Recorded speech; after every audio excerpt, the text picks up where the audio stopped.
Follow to Lead is brought to you by the Classic Learning Test, the preferred assessment partner of the Duke and Altum Schools Collaborative. Here at DIA, we believe tests do more than measure learning. They're pedagogical. Tests teach. That's why it's so important to choose assessments aligned with our Catholic mission, forming students in truth, goodness, and beauty. To learn more about CLT's work with Catholic schools, visit cltexam.com.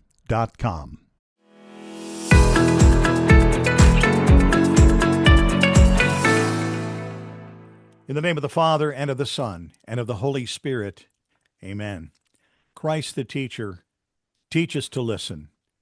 Teach us to do the deep listening to the sounds of our soul, waiting to hear your voice, calling us to cast out deeper, to become fishers of men and women, shepherds of souls, to follow your will in order to lead others to the truth, beauty, and goodness only you can offer. Amen. In the name of the Father, the Son, the Holy Spirit, amen. Welcome to Follow to Lead, a journey twice a month into the world of Catholic education and our faith, sponsored by the Duke and Altum Schools Collaborative. Together, we'll be exploring what it means to follow God in order to lead others to Him. I'm Father Randy Sly, your host.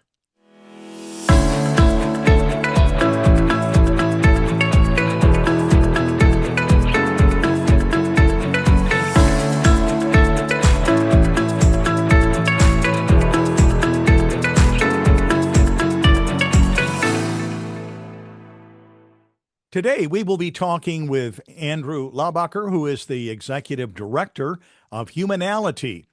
Andrew, and I found as AKA ALOB, and we'll find out more about that maybe when he tells us his story, was raised in Ventura, California. He received degrees in theology and philosophy from the Franciscan University and is now the Executive Director of Humanality.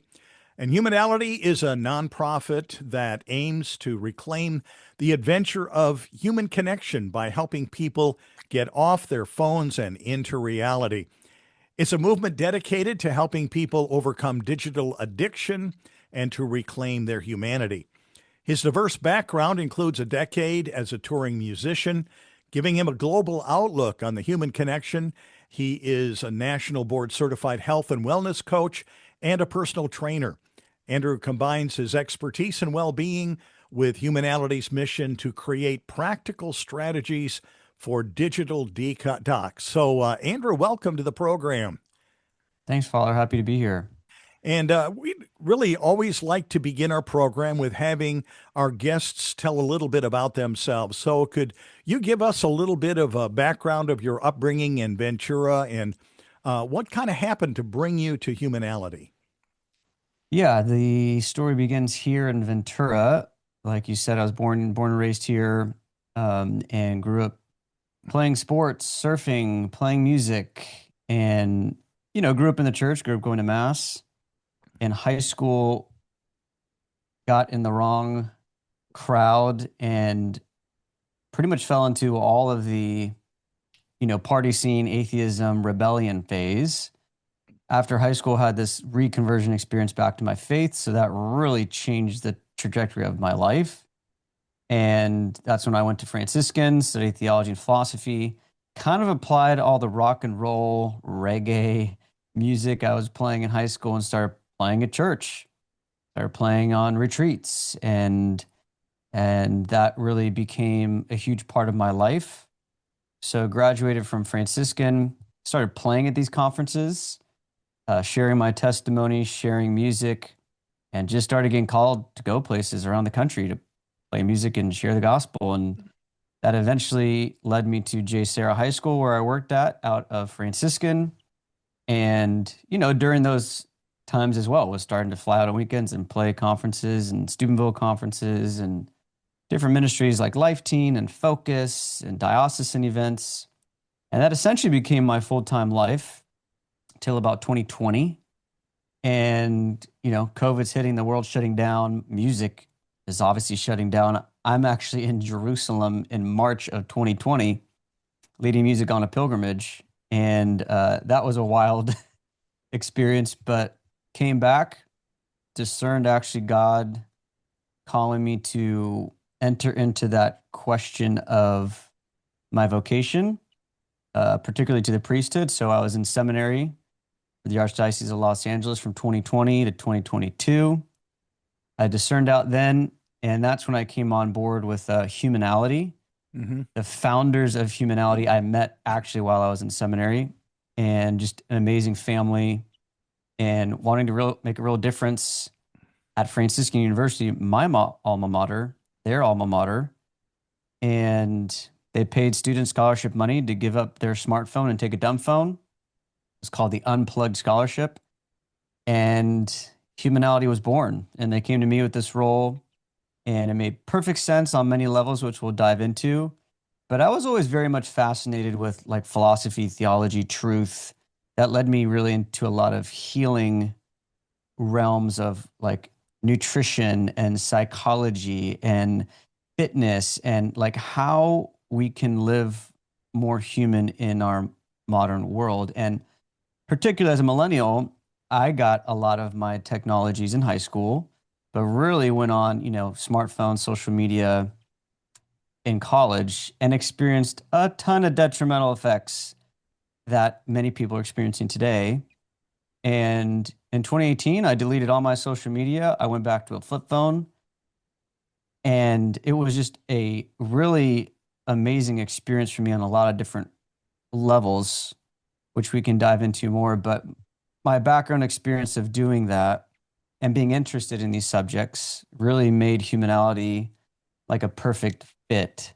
And so within our work, it's largely helping answer that question. What does it mean to be human? And how can we use technology as a tool? So there's a ton in between there, but that's a little bit of my story, how I'm doing what I'm doing. And who would you credit as the influences in early on that drew you back to faith and drew you really into the heart of the Lord and the heart of the church? Yeah, I mean, I have a great family. I mean, the what brought me in there was cops. I mean, I got caught by the cops, so I had to sit in the back of a cop car and was like, you know what? I don't think I want this life. And, pretty standard Augustine pagan, prodigal son story is my Hmm. story. So I had good youth ministers and, I had a confirmation class that I go to, but I was just living a complete double life. Like the lure of the world in high school was way more attractive than going to church, Hmm. So yeah, I had to get, zapped off my horse, to be able to wake up to these spiritual realities. And then, once I went on this retreat, had this conversion experience, my family, my youth ministers, like I had amazing, support that led me to even discern to go to Franciscan. And then even my time there was like a total transformation in many ways as well. Right. It's interesting. I have a friend who has a pretty heavy duty story, and he tells me that when he's with a lot of young people, they'll say, "Well, it's okay that you became a Christian because you already had your fun," and and they don't quite Totally. get it that really it's, the Lord can really bring about such a wonderful gift of true, authentic life. Totally. I'm also there's definitely a lot of, there's repercussions to our sins, right? Whether, temporal or eternal and even, those sins of high school. It's like I don't wish that people would have to go through that to get to God because there's a lot of healing that has to happen that's still happening from experiences from that time that like are damaging, So while my story has been able to connect with a lot of young people because they know these temptations and they're in them, it's definitely something that, yeah, my hope all these years has been more to like save, young people particularly, from having to go down that same path of being cool and trying to Hmm. fit in and go to the parties and do the drugs. And I'm more skeptical anyway, intellectually. So I really needed like answers and evidence. So right after my kind of conversion, which I definitely would say was a very emotional, spiritual experience, like I went heavy into the intellectual apologetics, like 4 years, which Hmm. was pretty nonstop and many ups and downs from the intellectual life. And even I would say technology wise, no one really talks about this, but at 19, I was going on YouTube and watching, top atheists, Christopher Hitchens, Daniel Dennett, Richard Dawkins, like these kind of giants of the new atheism have dialogue with William Lane Craig and your Bishop Barons and your other thinkers. And when you're not formed in the fundamentals of some of these, philosophies, theologies, you can get really torn apart by a Yeah. lot of these, atheistic arguments. So I do remember looking back on that time being like, wow, I was not ready to enter into those arenas. And it led to a lot of, ups and downs. But the more that I seek, the more that I find, and I find that to be true today as well. Today, we're going to be talking about humanality, your ministry there, and your work, especially in what you call digital detox. And I think we're all pretty well aware by now of the problems facing society because of advances in technology, all of the things having to do with screen time, what we call digital addiction. But would you kind of give us a little bit of an overview of what the situation looks like right now as you work with people? Yeah, I'll try and make this concise because it's incredibly vast. And the idea for me with technology is that we're unpacking this as a whole of different experiences, right? So when we usually think of like technology and digital addiction, we're just thinking phones, screens, gaming, pornography, social media, in those realms. But in humanality, I'm unpacking a larger scope. So like your car is a technology, right? Uber Eats is a technology. Our modern nutrition, has evolved through technologies. The airplane is a technology, right? So there's a whole slew of different technologies that are affecting human biology, psychology, spirituality in many different ways. So, first, I would say, in regards to technology, if we really zone in on maybe one particular realm, which most people are very concerned about what's happening with the phones, with screens, social media, gaming, these types of experiences. First, we have to acknowledge that I think as humans, it's easy to forget that we are technology creating beings. I mean, this is what we do. We created forks and shovels and stones and transportation and the wheel. And not all these things are bad, right? They just come with trade-offs that we usually can't foresee. So, for example, the car, I don't know, Father, if you drive in a car, but I drive in a car and it's a great technology. It also kills like thousands of people every year, right? But we still take that trade-off. Hmm. Same with planes and other forms of transportation. So as humans, we're really bad at looking at trade-offs. So particularly when the phone came out, no one gave us any type of informed consent, when they were creating the first iPhones of looking at what scientists will call this precautionary principle, this idea of looking at a technology and looking at its possible trade-offs and informing the public on those possible trade-offs, right? We mostly see technology in the digital with just all the upside and we optimize for convenience and profits. And I'll share briefly why that's, I think, put us in the state that we're in because the incentive structure is off. So let's just say the smartphone is like, let's just take the smartphone.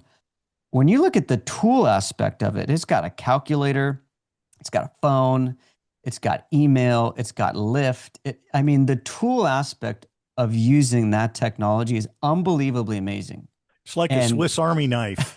totally. Yeah. And then the thing is, though, when you add these other products and experiences in there, that's when it starts to get detrimental, right? So I think people first need to understand technology isn't neutral. And I know a lot of people say that it's just how you use the tool. But in reality, particularly with the iPhone, that was designed by a designer. And design always has intention, and design always has incentives. Okay, so the incentives and intentions with your smart device was initially probably pretty great. If you watch Steve Jobs, share the first, iPhone, people are oohing and awing, and it's like amazing, right? You can like call people and you can email and all these amazing things. but we had no idea what that was going to do to our attention spans.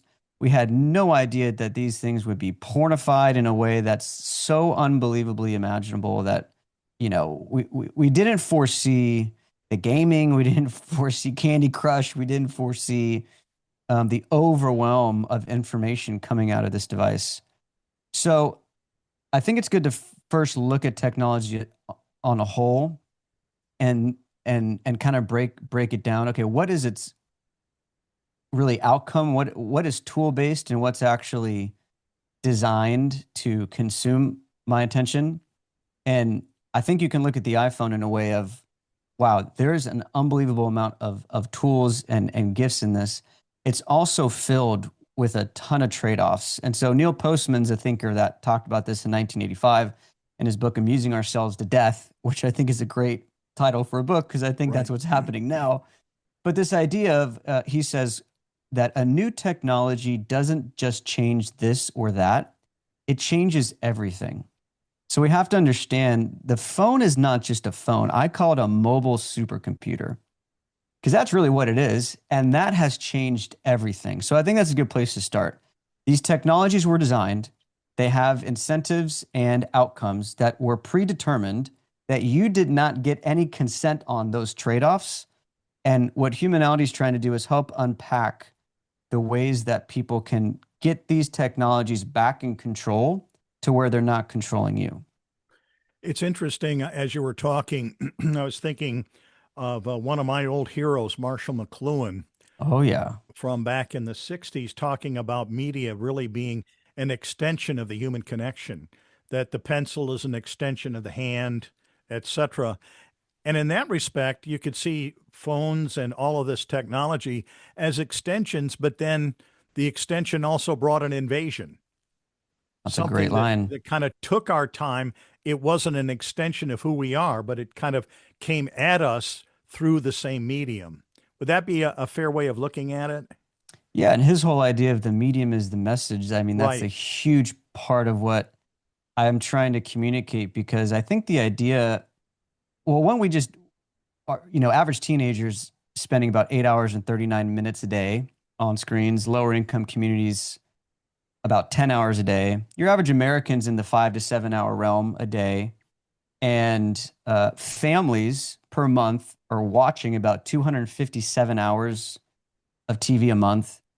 And, so most of our lives now, I mean, if you break this into like months and years, I mean, it's years of our lives are being spent on a lot of these technologies. And so it's hard for us, one, to take time to even reflect on some of these topics, right? Like, we don't actually have what's called downtime or boredom or any moments to daydream. And there's actually really interesting, like, physiological benefits to daydreaming, which isn't happening as much anymore. But to your point, these mediums have impacts, particularly your social media platforms that have algorithms. So when people make the analogy, oh, the phone is just like the television, when everyone thought the television was going to hurt us, and my main distinction there is like your television didn't have trillions of dollars of the top, psychologists creating the most addictive, platforms and your TV didn't go in your pocket and didn't follow you everywhere. There's really huge distinctions between the TV and your smart supercomputer device, but the medium is the message and it is having a slew of impacts on the human person. I just read where podcasting has now overtaken television in terms of the attention of individuals, both visually, like on YouTube and Vimeo, as well as the Audible podcast platforms. So we're really consumers in a huge way of so much media right now. Yeah, this is Anton Barber Kay's book, The Making of Our Own Web. And he essentially shares this idea that like even when anything's put on the internet, it's initially commodified. Like anytime it goes into the internet, and even asking, like I'm learning more and more, like what is the internet? What is the World Wide Web? And it's funny that that's the name of it, right? That Yeah. it's like a web. What do webs do? They catch things. And even as we're sharing, obviously, through the medium of a podcast now, I think there's distinctions, right, with some of these, mediums. I have found incredible benefit in my life from podcasts. Hmm. And I've also overconsumed so many podcasts that I would say it was detrimental, Hmm. right? So it's one thing to say to macro level, okay, like in one day, right? There's like a million podcasts being uploaded. Pretty much in one day, there's enough content being uploaded to the internet that if you were to try and to listen to it for 24 hours a day, the rest of your life, you wouldn't be able to consume it, right? So there's an abundance of information. And so, we do have to make some distinctions here. Like, okay, there are places I'd say the benefit of long form podcasts can be great. Now, if your day is just constantly filled with podcasts and very little time for human interaction, that's also detrimental. So almost every aspect of the media, the digital realm, does have to be, I'd say, unpacked in a way that we can apply real practical applications to our lives, but also understand the impacts of some of these digital technologies. One of the things I was thinking about as I was preparing for our time today is that in looking at the whole thing of social media, like one of the things during Lent that a lot of people do is they'll get off social media. I know I do. Um, or downtime, use downtime for different purposes and things like that. But it seems that just getting off our phones and just uh, getting away from technologies, it doesn't seem that that's going to be enough. We're still pretty much at that point then, left as almost like an empty shell, trying to figure out what needs to be filled. Is this kind of where you're heading with humanality? It's not just about avoidance, but it's about also insertion of other values and qualities. It's 100% it. We're taking more of a positive approach to this, like with any addiction, and I can say that a lot of the literature is pointing to this, and it's just naturally behind because the medical field takes a very long time to update a lot of its information. But with these digital technologies, I think it's a very fair assessment to say, and I've spoken with many physicians about this, that we are at the level of addiction science.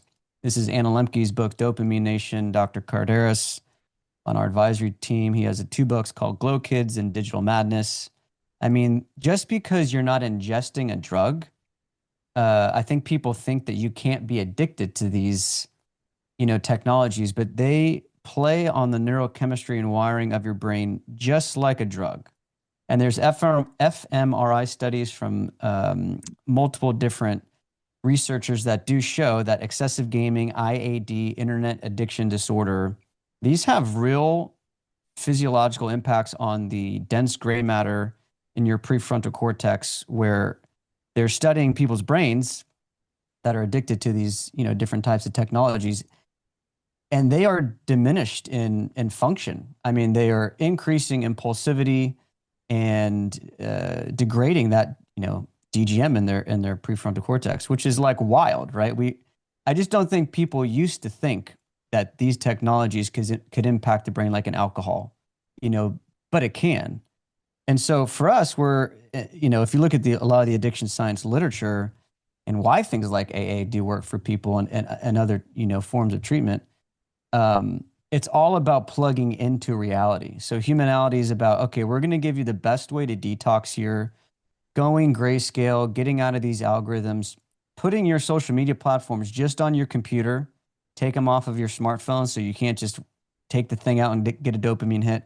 There's real practicals we give you, but we're also going to break down like a bigger why, Hmm. like that's going to get you more excited and more purpose in your life. I found there's a huge connection between meaning and purpose and resorting to a lot of these sedating digital experiences that numb a lot of our psychological stress in the modern world.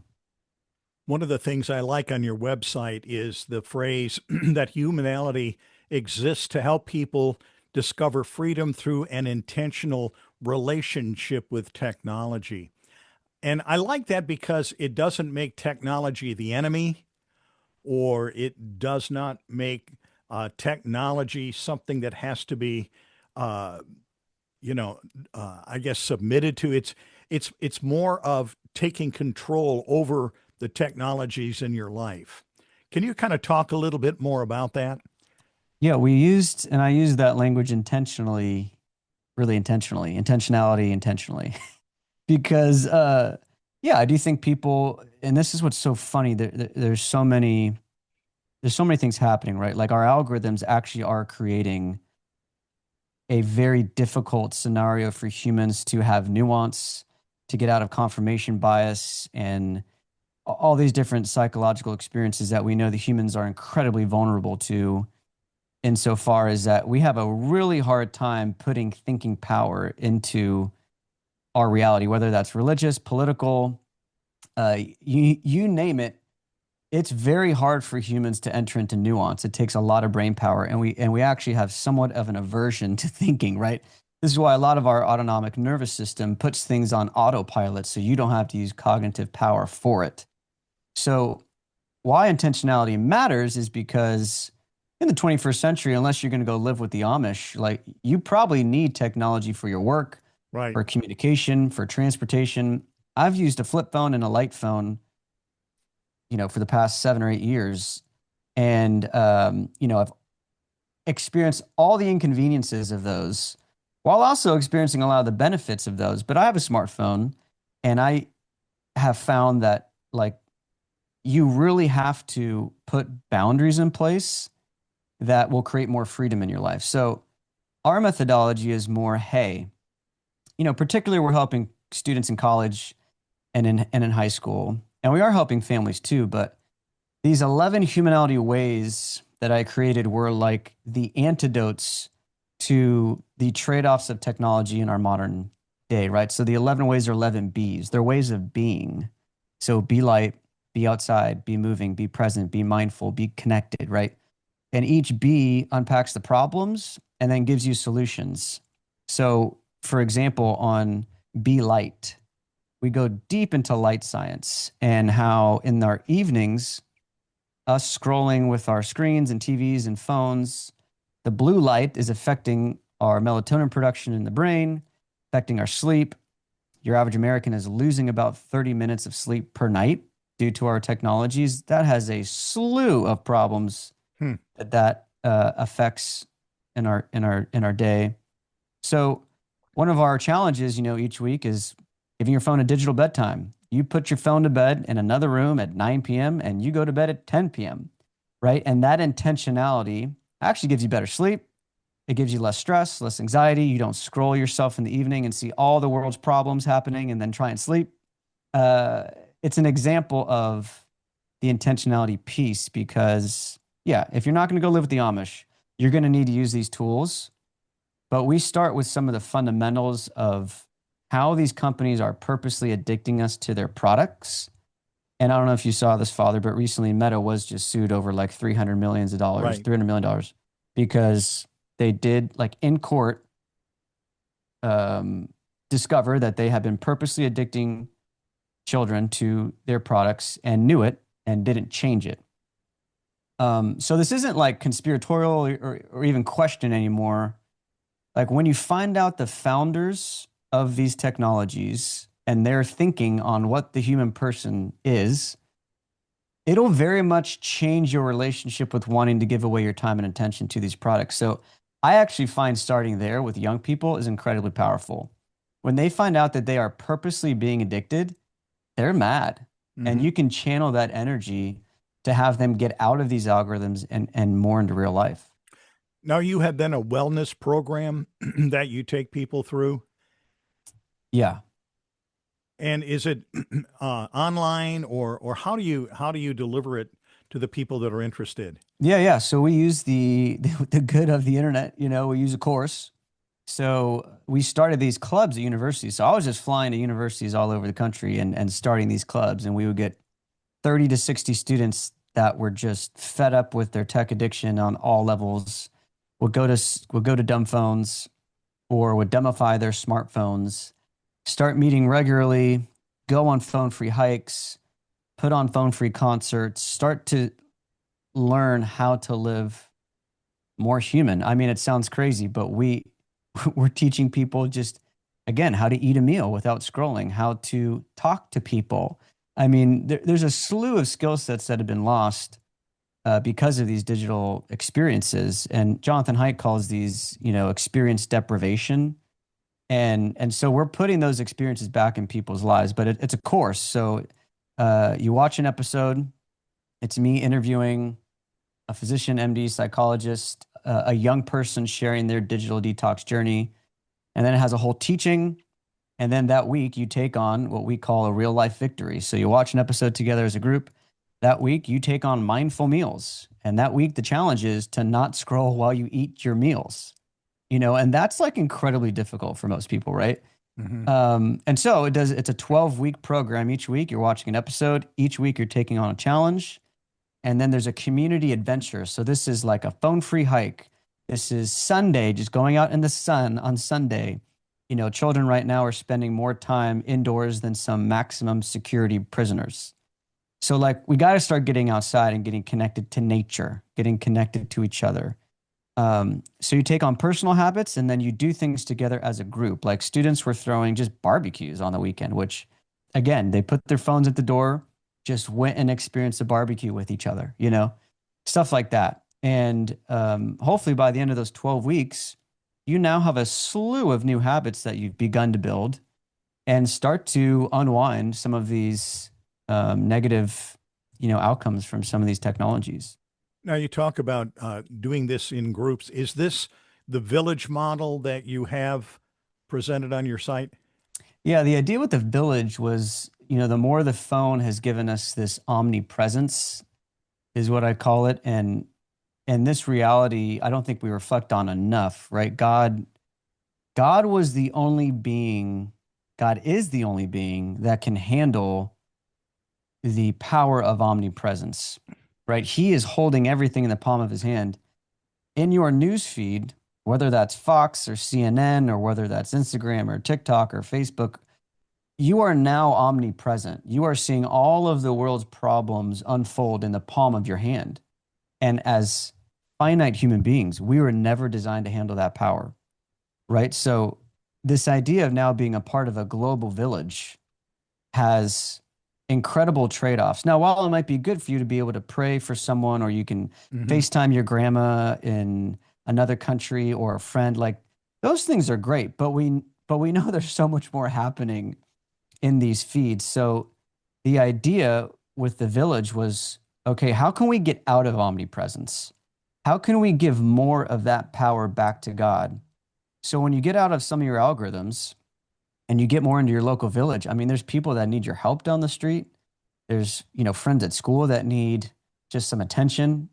There's, family that needs you. Like your local environment has enough going on for you to enter in and to serve there.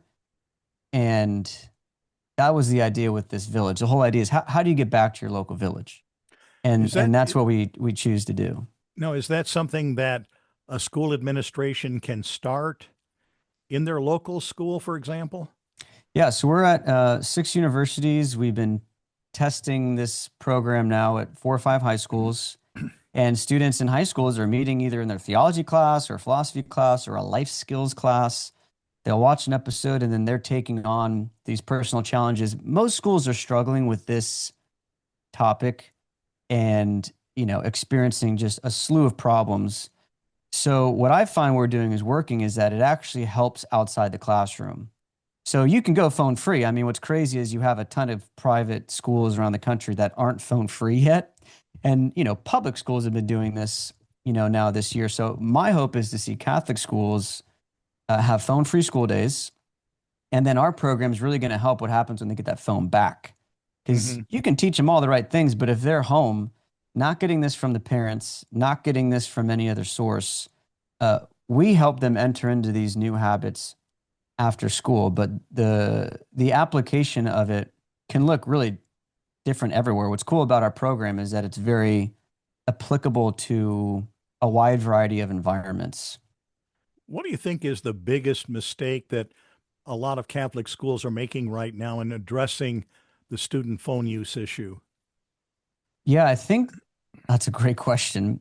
And I'll be bold with you, Father, because I've traveled around the country, around the world talking about this and hearing from students and parents and teachers and principals. And it's far worse than people understand, you know? So I would say I would love to see these norms be, a part of these school systems. And this is another organization we've partnered with called Smart Families. And they're essentially implementing these very same norms that Jonathan Haidt has shared. It's, creating a value system with your family that's, particularly with technology that's upheld in the house. Now, that can be very simple, like creating tech-free zones, everyone having the phone outside of all their bedrooms at 9 p.m., you know, screen-free Sundays. Like there's a slew of different values you could create within your family. But at school, just a phone-free school day, bell to bell, no phones. You put them, you turn them in the morning, you get them in the afternoon. That should just be a normal standard. Um, I do think we have to start looking at the smartphone and social media, particularly as a drug. And technology companies call us users. So we need to start shifting what we're in right now with these meta lawsuits and other lawsuits pending. We are finding out that cigarettes are carcinogenic. So we're in that stage with technology. We're finding out that big tech has been lying to us. These technologies are literally carcinogenic. They're toxic to the brain, toxic to our social relationships, and I would say largely toxic to a flourishing spiritual life. And we need to make some serious changes that are going to have some time of, parents and other community members probably being upset with, right? But I think if you can start with a phone-free school day and delay the smartphone to high school, delay social media till 16, that's a great place to start. And that should just be your standard of care, right? Mm-hmm. Any standard of care just has these basic principles that you uphold. Now, there's a ton more to go into there, but I think that's a great place to start. And if schools wanted to get really serious about bringing in what you're doing with humanality, how can they go about doing that? Yeah. Well, they can just reach out to us from our website, but the application's pretty easy. You will be able to start these villages at your school, and just decide how many students you want to go through it, in what capacity. I do think that 12-week time restricted, push is the best instead of, expanding it through a whole year. Like, hey, we're gonna go 12 weeks. We're gonna bring in the parents. Because listen, parents are just as addicted as children. Okay, Mm-hmm. this isn't like a wow, the teens are really struggling. It's every human being. There's whatever 6.5 billion people that have smartphones on the planet. I don't know one person that I've talked to that's like, yeah, I'm actually pretty fine with my screen time. I mean, it's very few, right? So I think if you get parents involved, you get students involved, they can start going through the curriculum, start taking on the detox challenges. 12 weeks, really go all in. And the stories we hear are incredible. I mean, people's relationships healing, body image issues healing, dopamine levels being reset in the brain, people's sleep improving, productivity improving, prayer improving. Like everything gets better when you put technology in its proper place. And that's a great way for people to start. It's interesting how, and I find this even true in my life, that if I have some downtime, it's so easy to move to the screen Totally. and find things to do.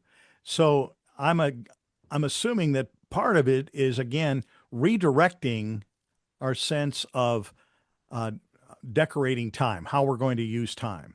Totally. And I was addicted to all these things myself. That's why I've had to take such radical steps to be free from these things, so I know what these impulses feel like. And even still, like I have to totally temper, my YouTube time because that's just an infinite abyss of information. And so I think that's what we have to understand. We're social beings. This is a gift from God.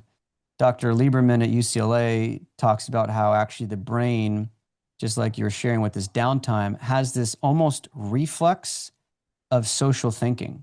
So on any downtime, actually what the brain will naturally reflex to is thinking about people. And what's on every YouTube channel and podcast and series and news, you're watching people, you know? So one, we have to start to understand, a Catholic anthropology, which is what is a human person? What are we designed for? And start to understand how like some of these technologies prey upon these designs. And once you start to understand more of that, you understand yourself more. Like, okay, what am I really grabbing for when I pull for this device? Is it to get out of boredom? Do I really not just want to be with myself? Do I want to, turn away from maybe a moment to connect with God? I mean, think about how many saints talked about, just these little affections throughout the day that we can, point towards God, or turn our attention or affirmation towards Him. And just think of the detriment of just the technology in one day, how often it's taking us away from real spiritual, growth. And that's some of the content that I share too. I noticed in my own life, I was more interested in consuming content about God than being consumed by God. Wonderful point. Yeah, learning about God or going to things, on YouTube or whatever, and a lot of it is good material, but we have so much content, but that doesn't replace abiding in Him. Totally. I'm sitting here thinking how easy it is for us in our day and age to get caught doom scrolling and everything because of those uh, the formularies that they have, the algorithms that they've established. You look at one airplane landing, and the next thing you know, they're lined up are all these Oh yeah. airplane landings or whatever. Or if you're looking for a flower, and all of a sudden they're and you're being manipulated so with such sophistication.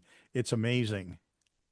Totally. And obviously those are, really kind of lovely examples. I'm actually an aviation nerd, so I like my waste your time online thing is to just watch people fly airplanes. Yeah. You know, that's my thing. Like other people, everyone kind of has their thing they're watching, they waste your time.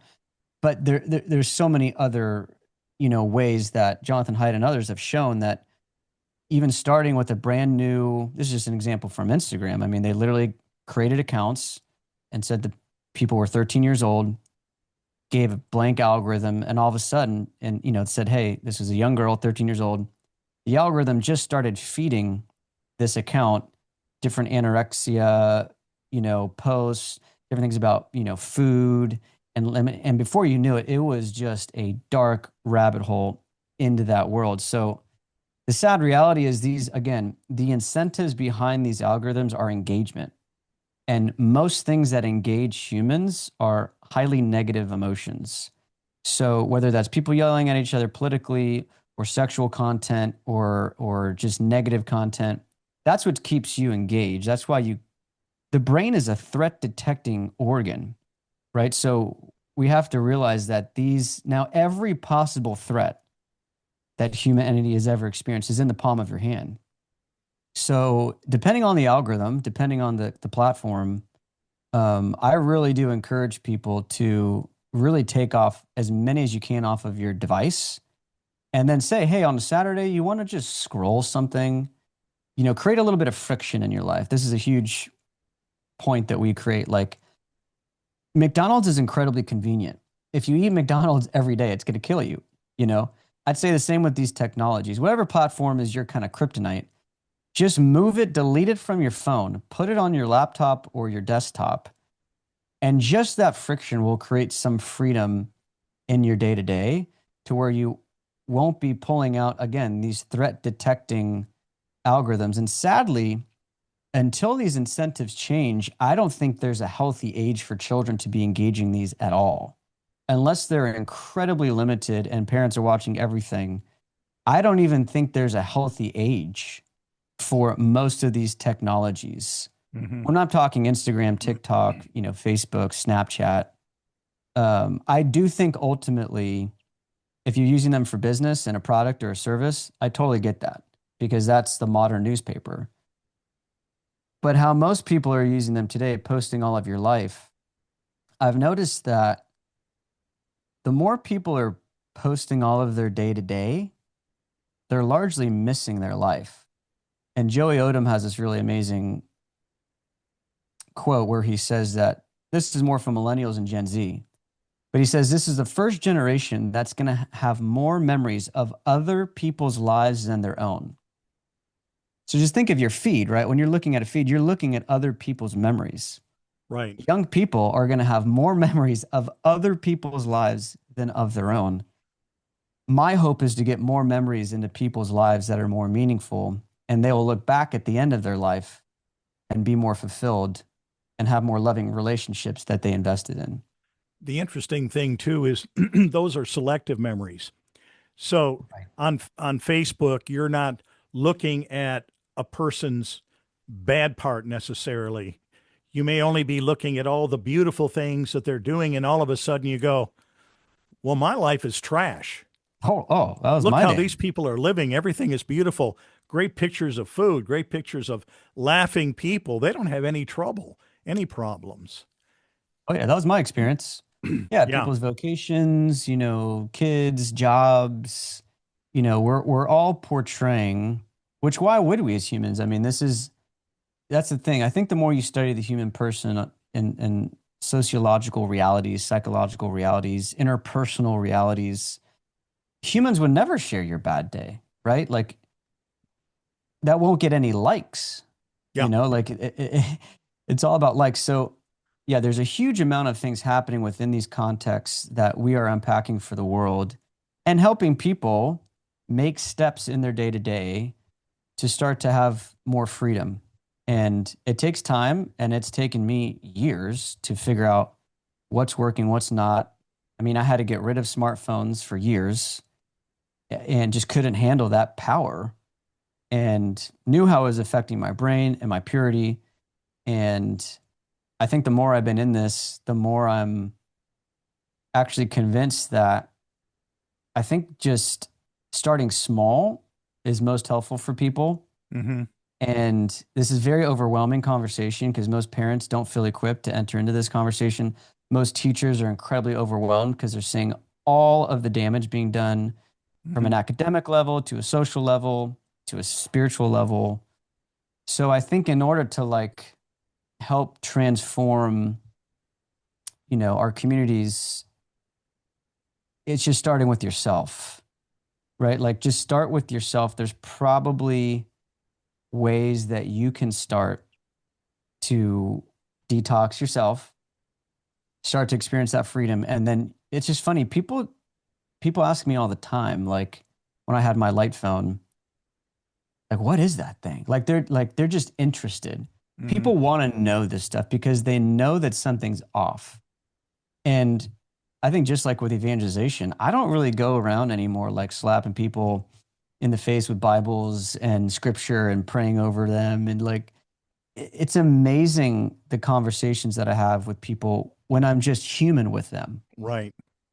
And Jesus shared food and drink with people, right? Like it wasn't always a Bible study. And I think that when you spend a lot of time on technology, it even depersonalizes the people that you're with in person. Great point. So you just treat them more in an objective way than in a, in an interpersonal way sometimes.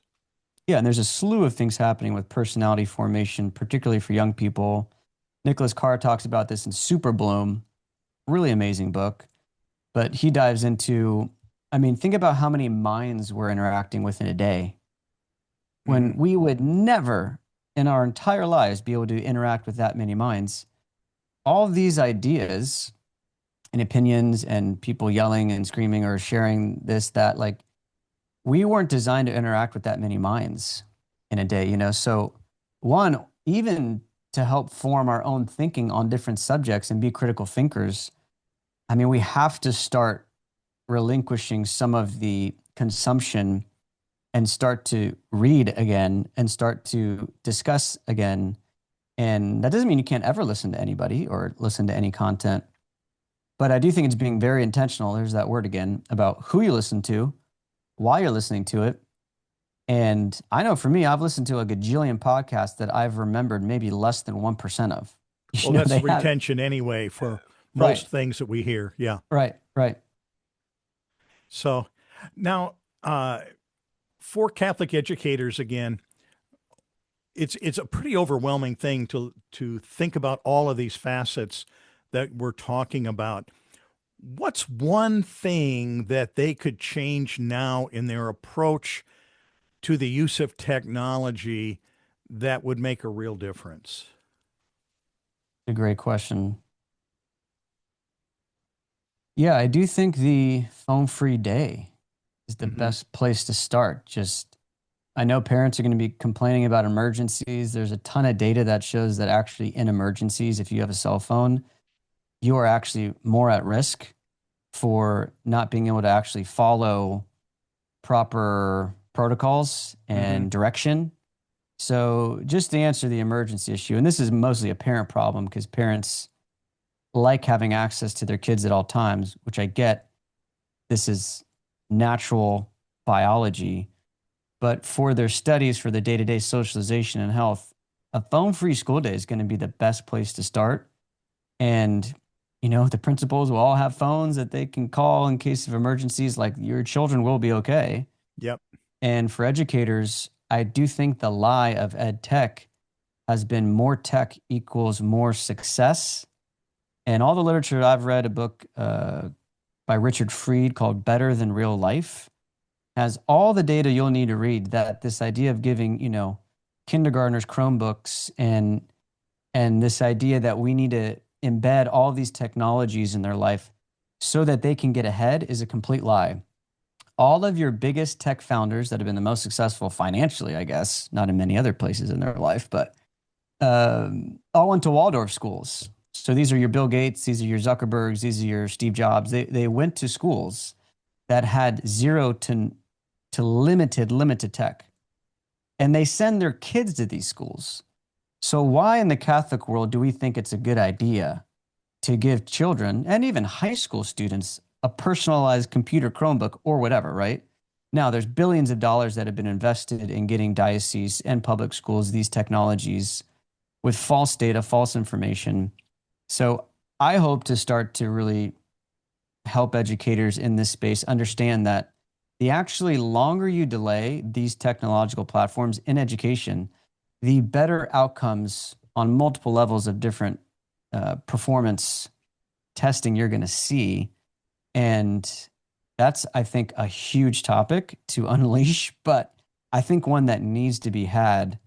And you just have to look at some of these founders and see what they're doing and question, okay, what do they know that we don't know? Like, why aren't they giving their own products that they're creating to their children?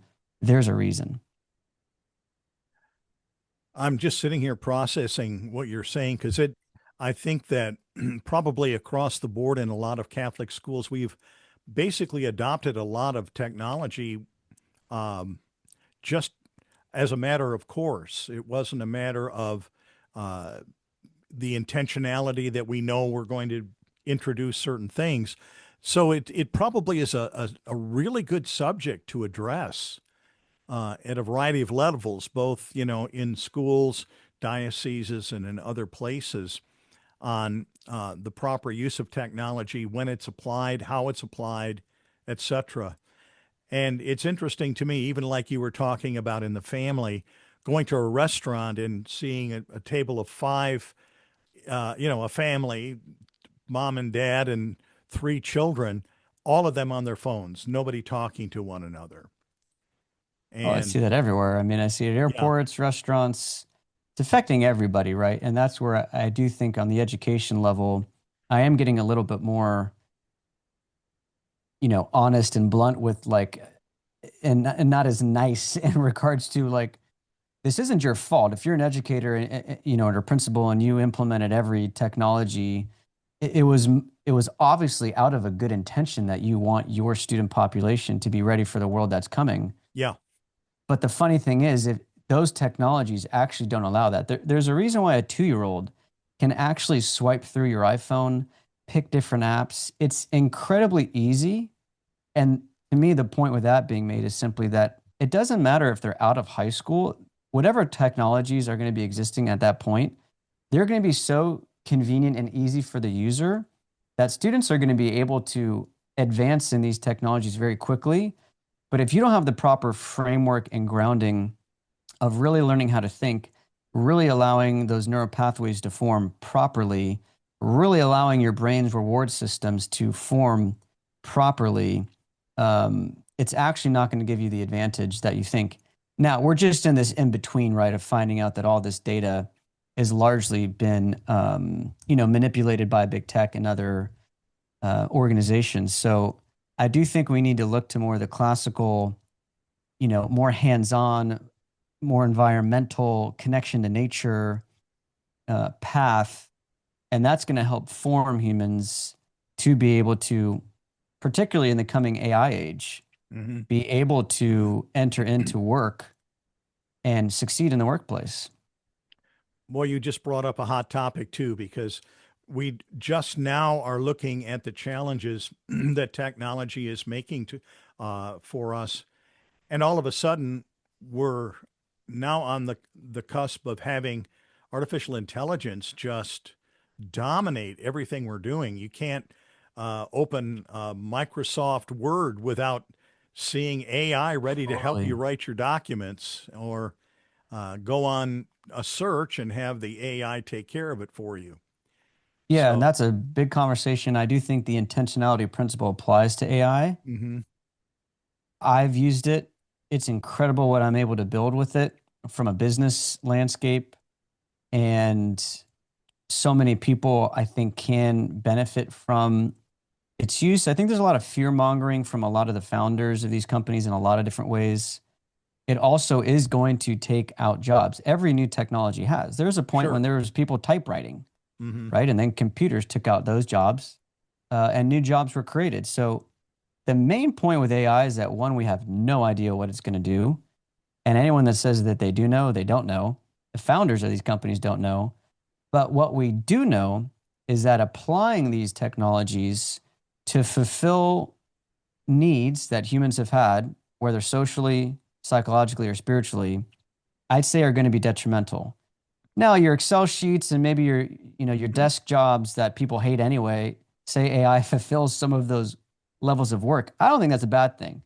But I think once young people are using it to write their papers, they're forming relationships with these entities, asking advice on every level of, hey, what do I do with my girlfriend, with this, that?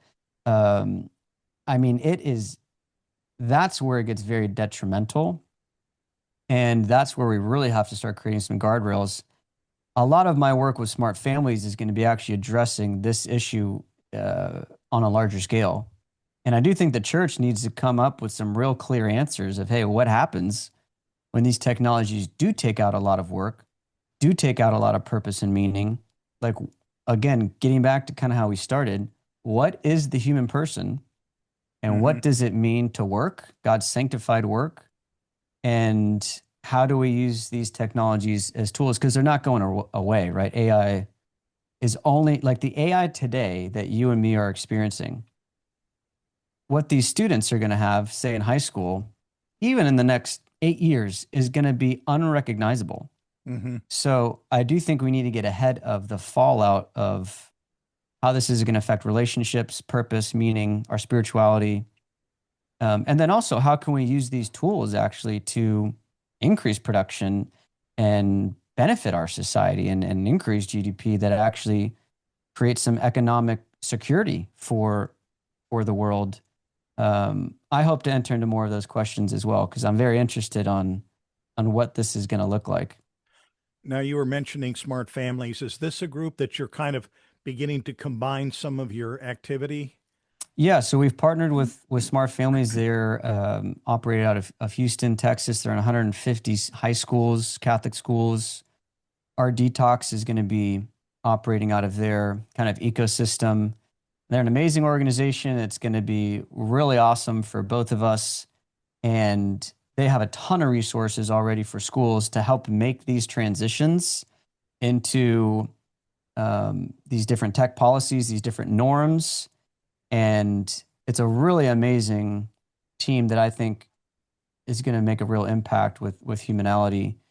And I'm more interested on the whole person, right? Like I think this is where this really excites me is because I'm interested in helping the whole person heal, Hmm. and that means getting outdoors, eating real food, getting connected with people, getting into prayer. Um, like technology can benefit all those areas. It can also be detrimental to all those areas. So Humanality is more focused on this 12-week detox period. Smart Hmm. Families is doing a more comprehensive, diocese-wide, school-wide initiative to help get these norms into schools and start to transform the culture. Well, it sounds like a great partnership that's going to provide a lot of resources. I think that's the key is that if the tools are available for individuals and are accessible, there's some real hope that we can take this area and really bring more controls into our families, into our schools, and our individual lives. I know for me, it's an area that I need to be sensitized to very soon. So, yeah. Totally. It's all of us. Well, Andrew, this has been absolutely a fascinating time and just digging into all of this. Again, where can people go to just find out more about what you're doing at Humanality? Yeah, humanality.org. That's humanality.org. You can kind of see our detox program there, different resources we have of books that I've referenced here, ways to reach out. I am traveling pretty frequently, speaking at schools, to parents, to high schools, to churches, and there's going to be a lot of really exciting stuff on the way. So you can just subscribe to our email list, reach out, and it's going to be a pretty, I'd say, exciting next 6 months. And yeah, you can reach out to us from there. Fantastic. Well, I really want to encourage people to do that. And also to put in a plug that we're hoping to get you at the next DIA summit to be present to talk more about this as well. And so for our DIA schools collaborative members, keep your eyes and ears open because I think that Andrew will be able to be with us, hopefully, if not this year, next year, for this great event. And so, Andrew, thank you again for being with us today. This has been absolutely a great conversation. Thanks for having me, Father. And for more information about the Duke and Altum Schools Collaborative, please visit our website at diaschools.org. If you haven't already done so, please subscribe to our YouTube channel or follow our podcast, and please leave a comment to encourage us toward future programs. May Almighty God bless you.